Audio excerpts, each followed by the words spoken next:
ये चॉकलेट किसी बच्चे की सबसे बड़ी खुशी हो सकती थी, लेकिन मीरा के लिए ये मौत का एक मीठा बुलावा था। उसने रैपर खोला, पहली बाइट, और 30 सेकंड के बाद खिलखिलाती हुई मुस्कान एक खामोश दहशत में बदल गई। क्या आप जानते हैं आपका शरीर सिर्फ 30 सेकंड में आपके ही खिलाफ विद्रोह क्यों कर सकता है? आप देख रहे हैं यस डॉक्टर डॉक्टर राघवेंद्र प्रसाद एक एनेस्थेसियोलॉजिस्ट, क्रिटिकल केयर स्पेशलिस्ट और फिजिशियन हैं। वे 20 वर्षों से इस क्षेत्र में कार्यरत हैं और उन्हें एम्स, नई दिल्ली सहित कई संस्थानों में काम करने का व्यापक अनुभव है।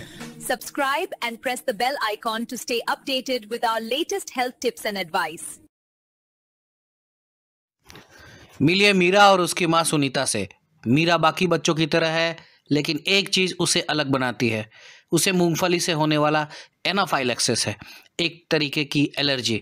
ये कोई सामान्य एलर्जी नहीं है, ये एक जानलेवा आपातकाल है जहां शरीर की प्रतिक्रिया इतनी तेज हो जाती है कि सांस की नली बंद हो जाती है, ब्लड प्रेशर खतरनाक तरीके से गिर जाता है।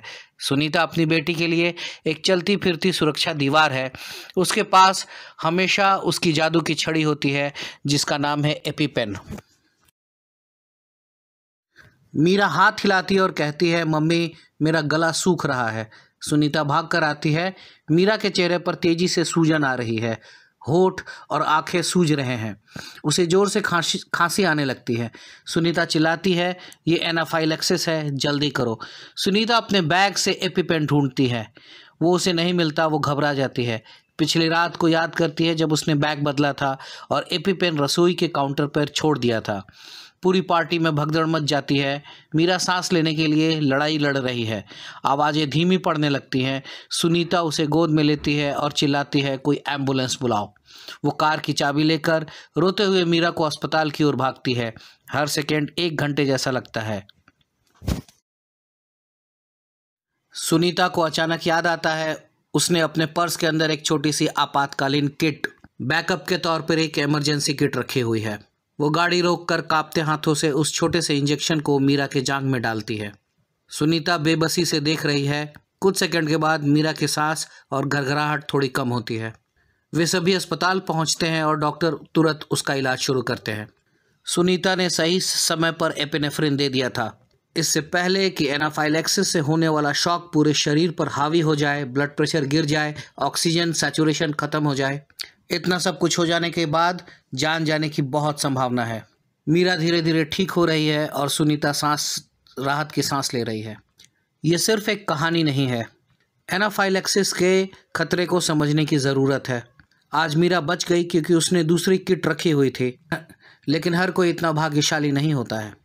ज़रूरी बात यह है कि किसी भी खाने से या किसी भी तरीके की दवाई से एनाफाइलैक्सिस का रिएक्शन हो सकता है। ये एक बहुत गंभीर स्थिति होती है जहां अचानक से होठ, जीभ, चेहरे पर सूजन आ जाती है, सांस लेने में तकलीफ होती है, ब्लड प्रेशर कम हो जाता है, चक्कर आकर मरीज बेहोश हो जाता है। ये किसी भी दवाई या खाने से संभव है अगर किसी को उससे एलर्जी हो, और इसका तुरंत का इलाज होता है एपिनेफ्रिन का इंजेक्शन। अगर ऐसी एलर्जी किसी को होती है तो ऐसी सावधानी रखनी चाहिए। अपने डॉक्टर से इसकी सलाह लें। यस डॉक्टर यूट्यूब चैनल के लिए अस्वीकरण। यस डॉक्टर यूट्यूब चैनल पर प्रस्तुत सामग्री केवल सामान्य जानकारी प्रदान करने के उद्देश्य से है और इसे व्यक्तिगत चिकित्सा सलाह के रूप में नहीं लिया जाना चाहिए। हम सटीक और अद्यतन जानकारी प्रदान करने का प्रयास करते हैं, लेकिन यह सामग्री केवल पोस्टिंग की तारीख तक की जानकारी को दर्शाती है और चिकित्सा विज्ञान में हाल के विकासों को शामिल नहीं कर सकती। इस चैनल पर दी गई जानकारी पेशेवर चिकित्सा सलाह, निदान या उपचार का विकल्प नहीं है। दर्शकों को चिकित्सा निर्णय लेने के लिए केवल इन वीडियो की सामग्री पर निर्भर नहीं होना चाहिए। कृपया अपने स्वास्थ्य के बारे में निर्णय लेने, नए उपचार शुरू करने या मौजूदा उपचार बंद करने से पहले हमेशा एक योग्य स्वास्थ्य सेवा पेशेवर से परामर्श करें। यस डॉक्टर और इसके निर्माता इन वीडियो में दी गई जानकारी के आधार पर लिए गए निर्णयों या की गई क्रियाओं के लिए किसी भी प्रकार की जिम्मेदारी से इनकार करते हैं। हमारी सामग्री देखने के द्वारा आप सहमत होते हैं कि यस डॉक्टर और इसके निर्माता जानकारी के उपयोग या दुरुपयोग से उत्पन्न किसी भी परिणाम, हानि या प्रतिकूल प्रभाव के लिए जिम्मेदार नहीं है।